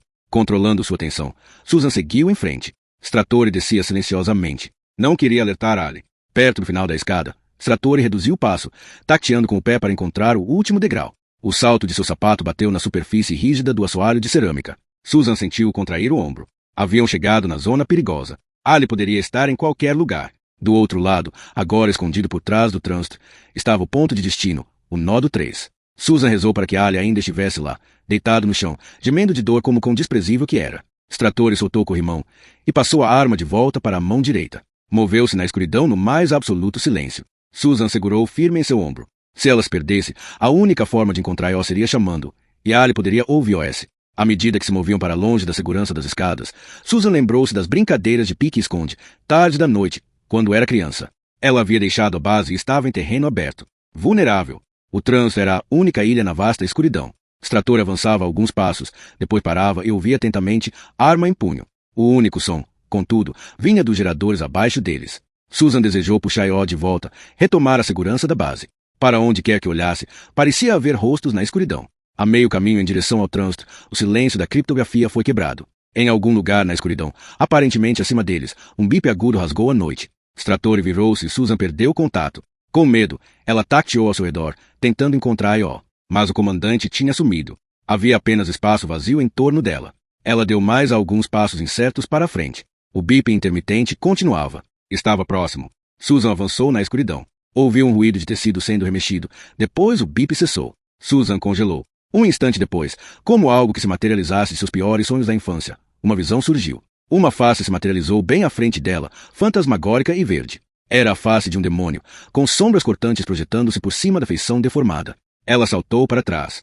Tentou correr, mas seu braço foi agarrado. Não se mexa, disse a voz. Susan pensou ter visto Ali naqueles olhos demoníacos. A voz, contudo, não era a dele. E o toque era suave demais. Era Stratori. Um objeto brilhante que ele havia retirado do bolso estava iluminando seu rosto por baixo. Ela soltou um suspiro profundo de alívio. Sentiu o ar retomando a seus pulmões. O objeto que o comandante segurava tinha um visor eletrônico que era a fonte da luz esverdeada. Diabos, Stratori amaldiçoou em um murmúrio. Meu novo pager. Olhou irritado para o Sky Pager em sua mão. Ele tinha comprado o dispositivo em uma loja de produtos eletrônicos próximo ao trabalho. Pagou em dinheiro, pois sabia o quão bem a NSA vigiava seu próprio pessoal, e as mensagens digitais enviadas recebidas por aquele pager eram algo que Stratori definitivamente precisava manter em segredo. Susan tentou enxergar alguma coisa à sua volta, nervosa. Se Ali não tivesse percebido até aquele momento que eles estavam se aproximando, agora ele sabia. Stratori apertou alguns botões e leu a mensagem. Resmungou. Más notícias vindas da Espanha. Não de David Becker, mas a outra fonte que ele havia enviado para Sevilha. A 5.000 quilômetros de distância, uma van de vigilância móvel cruzava em alta velocidade as ruas de Sevilha à noite. Tinha sido requisitada pela NSA sob o Código de Segurança Umbra e partido de uma base militar em rota. Os dois homens no seu interior estavam tensos. Não era a primeira vez que recebiam ordens urgentes de Fort Meade, mas as ordens em geral não vinham de alguém tão alto na hierarquia. Localizou nosso homem. O agente ao volante perguntou ao parceiro. Sem tirar os olhos do monitor da câmera com um grande angular posicionado no teto, o parceiro respondeu. Não. Vamos em frente.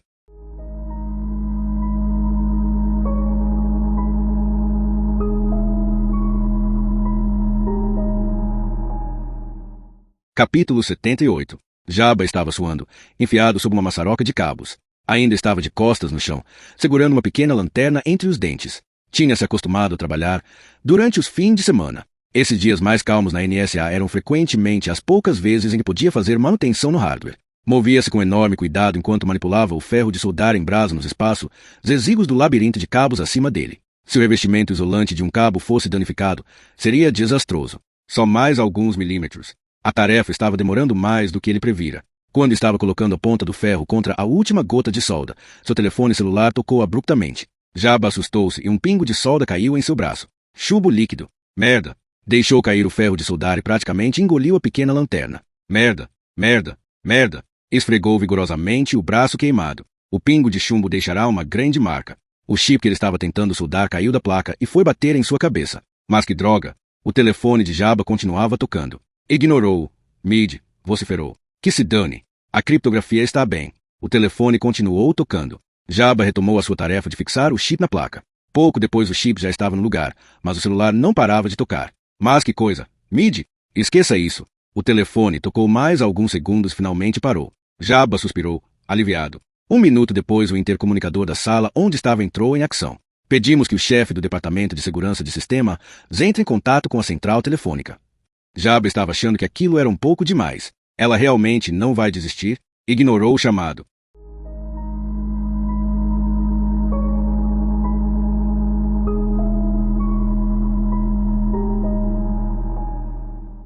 Capítulo 79. Stratori colocou seu pager de volta no bolso e olhou, no escuro, em direção ao nó do 3. Vamos, disse ele, esticando o braço para pegar a mão de Susan. O gesto, contudo, foi interrompido. Um longo grito gutural ecoou na escuridão. Como um trovão, uma silhueta se materializou, um bólido sem freio saído do nada. Logo em seguida houve um choque. Stratori saiu rolando pelo chão. Era Ali. O pager havia denunciado a presença deles. Susan ouviu a arma cair.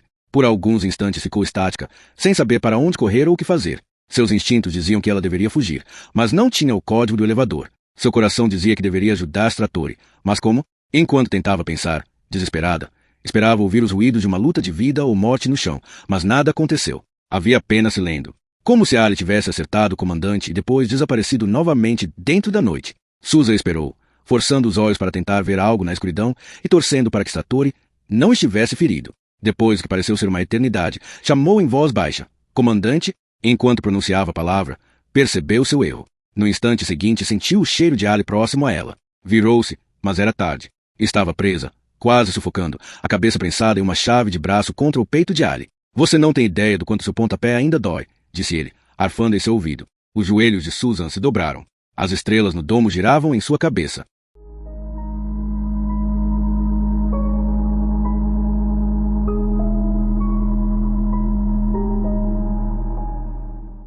Capítulo 80. Ali segurou firme o pescoço de Susan e gritou. Comandante, estou com sua queridinha. Quero sair daqui. A resposta foi o silêncio. Ali apertou ainda mais. Vou quebrar o pescoço dela. Uma arma foi engatilhada diretamente atrás deles. A voz de Stratori estava calma e segura. Solte-a. Susan gritou em meio à dor. Comandante. Ali virou o corpo de Susan na direção do som. Se você atirar, vai atingir sua querida Susan. Quer mesmo arriscar? A voz de Stratori aproximou-se. Solte-a. Não. Você irá me matar. Não vou matar ninguém. Ah, é? Diga isso para Shatrukian. Stratori aproximou-se ainda mais. Shatrukian está morto. Não me diga. É claro, você o matou. Eu vi. Desista, Greg. Stratori insistiu, com a mesma voz calma. Ali puxou Susan e sussurrou em seu ouvido. Stratori empurrou Shatrukian. Eu juro. Ela não vai cair em sua técnica de dividir para conquistar. Solte-a, disse Stratori, ainda mais perto. Ali falou, sarcástico, dirigindo-se à escuridão em volta. Shatrukian era só um garoto. Por que você fez aquilo? Para proteger seu segredo. Stratori manteve a calma. E que segredo seria esse? Você sabe perfeitamente bem de que merda de segredo estou falando. O Fortaleza Digital. Ora. Stratori resmungou condescendente, a voz fria como um iceberg. Então quer dizer que você sabe que o Fortaleza Digital existe? Eu estava começando a pensar que você iria negar até mesmo isso. Vá se danar. Mas que defesa brilhante. Você é um tolo, disparou Ali. Não percebeu que o trânsito está superaquecendo. É mesmo? Respondeu Stratori, em tom gozador. Deixe-me adivinhar. Devo abrir as portas e chamar a equipe de SegSys? Isso mesmo. Seria muito burro de sua parte não fazê-lo, Ali retrucou. Dessa vez Stratori soltou uma gargalhada. Então essa é sua carta na manga? O trânsito está superaquecendo. Abra as portas e nos deixe sair? Mas que diabos, é verdade. Eu estive no subsolo. A energia auxiliar não está conseguindo bombear gás freon suficiente. Obrigado pela dica. Mas o trânsito possui um sistema de desligamento automático. Se ele estiver superaquecendo, o Fortaleza Digital será interrompido automaticamente. Ali respondeu desdenhosamente. Você está louco. Estou pouco me lixando se o trânsito vai queimar ou não. Essa máquina maldita deveria ser proibida de qualquer forma. Stratori suspirou. Greg, psicologia infantil só funciona com crianças. Vamos, solte-a, para que você possa atirar em mim. Não vou atirar em você. Só quero a senha. Que senha? Stratori suspirou fundo dessa vez. A que Tancado lhe deu. Mas do que você está falando? Mentiroso! Gritou Susan, liberando um pouco o pescoço para conseguir respirar melhor. Eu vi os e-mails de Tancado em sua conta. Ali ficou paralisado. Girou o corpo de Susan em sua direção. Você entrou na minha conta e você cancelou meu traseiro. Ela respondeu rispidamente. Ali sentiu sua pressão sanguínea subir. Achou que tinha apagado todas as pistas. Não imaginava que Susan sabia o que tinha feito. Por isso ela não estava acreditando em nada do que ele dizia. Sentiu as paredes fechando sobre ele. Sabia que não conseguiria negociar uma saída. Não há tempo. Desesperado, sussurrou novamente no ouvido dela. Susan, Stratori matou Chatrukian. Deixe-a ir, repetiu o comandante, com voz firme. Ela não acredita em você. E por que deveria? Revidou Ali. Você é um canalha, um mentiroso. Fez uma lavagem cerebral em Susan. Você não conta a ela nada além daquilo que lhe interessa. Ela por acaso sabe o que você realmente planeja fazer com Fortaleza Digital? E o que seria isso? Provocou Stratori. Ali sabia que a próxima coisa que dissesse seria seu bilhete para a liberdade ou sua sentença de morte. Respirou fundo e colocou suas cartas na mesa. Você está planejando colocar uma backdoor no Fortaleza Digital. Suas palavras provocaram perplexidade. Ali sabia que havia acertado em cheio. A notória frieza do comandante estava sendo testada. Quem lhe disse isso? Perguntou, com uma ponta de tensão na voz. Eu mesmo li, respondeu Ali, em tom desafiador, tentando se aproveitar da mudança no equilíbrio de forças. Estava em uma das suas brainstorms. Isso é impossível. Nunca imprimo minhas brainstorms. Claro que não. Li diretamente em sua conta. Stratori pareceu hesitar. Você entrou em meu escritório? Não. Entrei na sua conta a partir do nódo 3. Ali soltou um risinho sarcástico. Precisaria de todas as técnicas de negociação aprendidas com os militares para sair vivo da criptografia. Stratori aproximou-se mais um pouco, a bereta em ponto de mira na escuridão. Como você sabe a respeito de meu acesso de programador? Já lhe disse, bisbilhotei sua conta. Impossível. Ali deu um sorriso zombeteiro. Este é um dos problemas de contratar os melhores, comandante. Algumas vezes eles são melhores que você. Meu jovem, bradou Stratori. Não sei onde você conseguiu essa informação, mas já passou dos limites. Solte a senhorita Fletcher agora, ou irei chamar a segurança e colocá-la na cadeia para o resto de sua vida. Não, você não fará isso, disse Ali, firme. Chamar a segurança agora iria arruinar seus planos. Eu contaria tudo para eles. Ali fez uma curta pausa. Mas deixe-me sair disso limpo e ninguém ouvirá nada sobre o Fortaleza Digital. Nada feito, Stratori respondeu. Eu quero a senha. Já lhe disse que não tenho droga de senha nenhuma. Chega de mentiras. Esbravejou Stratori. Onde está a senha? Ali apertou o pescoço de Susan. Deixe-me sair ou ela morre. Trevor Stratori já havia passado por um bom número de negociações de alto risco em sua vida para saber que Ali se encontrava em um estado mental muito perigoso. O jovem criptógrafo estava encurralado e oponentes acuados eram sempre perigosos, tornavam-se desesperados e imprevisíveis. Stratori sabia que seu próximo movimento seria crítico. A vida de Susan dependia dele, assim como o futuro do Fortaleza Digital. A primeira coisa a fazer era dissipar a tensão. Pensou por algum tempo e então disse, num tom de voz relutante. Tudo bem, Greg. O que devo fazer? Silêncio. Ali foi pego de surpresa e não sabia como lidar com o tom colaborativo do comandante. Afrouxou ligeiramente a chave de braço com que segurava Susan. Bem, Greg hesitava. Primeiro quero que me dê sua arma. Vocês dois vêm comigo. Reféns? Stratori riu friamente. Greg, você precisa de um plano melhor. Há pelo menos 10 guardas armados entre nós e o estacionamento. Não sou tolo. Retrucou. Vou usar seu elevador. Susan, vem comigo. Você fica. Odeio dizer isto, mas o elevador está sem energia. Mentira. Reagiu Ali. O elevador funciona com energia do prédio principal. Eu vi a planta. Já tentamos, disse Susan, sem ar, tentando ajudar. Está parado. Vocês são dois grandes mentirosos. Se o elevador está mesmo parado, então vou interromper a execução do trânsito e restaurar a energia. O elevador necessita de uma senha, disse Susan, irritada. E daí? Ali riu, ironizando. Estou certo de que o comandante ficará feliz em nos dar a senha. Não é, comandante? Sem chances, vociferou Stratori. Ali estourou. Agora escute bem, Stratori. A minha proposta é esta. Você deixa que eu saia com Susan pelo elevador. Irei dirigir durante algumas horas. Depois eu a deixo em algum lugar. Stratori sentiu que as apostas estavam aumentando. Havia colocado Susan no jogo e agora precisava tirá-la daquela situação. Sua voz permaneceu firme e fria. E os meus planos para o Fortaleza Digital? Ali riu. Você pode reescrevê-lo com seu acesso de programador. Não direi nada. Fez uma pausa e continuou com voz ameaçadora. Mas se algum dia eu achar que você está me caçando, vou direto para a imprensa contar a história toda. Direi a eles que o Fortaleza Digital está corrompido e irei acabar com esta organização de merda. Stratori avaliou a oferta de Ali. Era simples e clara. Susan viveria e o Fortaleza Digital seria reescrito com acesso secreto. Enquanto o comandante não mandasse uma equipe atrás de Ali, ele ficaria em silêncio. Stratori sabia que Ali não seria capaz de se manter em silêncio durante muito tempo. Ainda assim, o conhecimento sobre o Fortaleza Digital era a única segurança que Ali teria. Talvez ele se comportasse. De qualquer forma, Stratori sabia que poderia mandar apagar Ali mais tarde, se necessário. Vamos, resolva logo isso, bradou Ali. Podemos sair ou não? Seus braços apertaram Susan como um torniquete. Stratori sabia que, se pegasse o telefone agora e ligasse para a segurança, Susan não correria riscos. Podia apostar a própria vida nisso. O cenário estava claro em sua mente. O telefonema pegaria Ali de surpresa. Ele entraria em pânico e, no final das contas, frente a um pequeno exército, seria incapaz de agir. Após um breve impasse, acabaria se entregando. Mas, se eu chamar a segurança, pensou Stratori, meu plano estará arruinado. Ali apertou com mais força. Susan gritou de dor. Então, devo matá-la. Stratori continuava avaliando as opções. Se deixasse Ali sair da criptografia com Susan, não haveria garantia alguma. Greg poderia afastar-se alguns quilômetros, parar o carro em algum bosque. Provavelmente tinha uma arma e poderia obrigá-la. O estômago de Stratori ficou embrulhado. Não havia como prever o que iria acontecer antes que Ali libertasse Susan. Se ele a libertasse, tenho que chamar a segurança, decidiu Stratori. O que mais posso fazer? Imaginou Ali na corte, dizendo tudo o que sabia sobre o Fortaleza Digital. Droga! Meus planos seriam arruinados. Deve haver alguma outra saída. Decida-se! Gritou Ali, puxando Susan na direção da escadaria. Stratori não estava prestando atenção. Se salvar Susan significava arruinar seus planos, era uma perda necessária. A vida dela vinha antes de todo o resto. Susan Fletcher era um preço que Stratori se recusava a pagar. Ali segurava um dos braços de Susan torcido atrás das costas dela ao mesmo tempo que mantinha seu rosto virado para o lado. É sua última chance, comandante. Me dê essa arma. A mente de Stratori continuava processando um turbilhão de ideias, procurando outras opções. Há sempre outras opções. Finalmente falou em voz baixa, quase triste. Não, Greg, lamento. Não posso deixá-lo fugir. O quê? Ali tremia. Vou chamar a segurança. Comandante. Não. Gaguejou Susan. Ali segurou-a ainda mais fortemente. Se você chamar a segurança, ela morre. Stratori pegou o celular em seu cinto e ativou-o. Greg, você está blefando. Você jamais faria isso. Ali gritou, descontrolado. Vou contar tudo. Vou arruinar seus planos.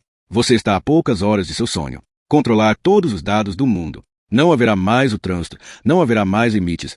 Só informação livre. É uma chance única na vida. Você não vai deixá-la passar. A voz de Stratori cortou o ar como uma espada de aço. Olhe bem.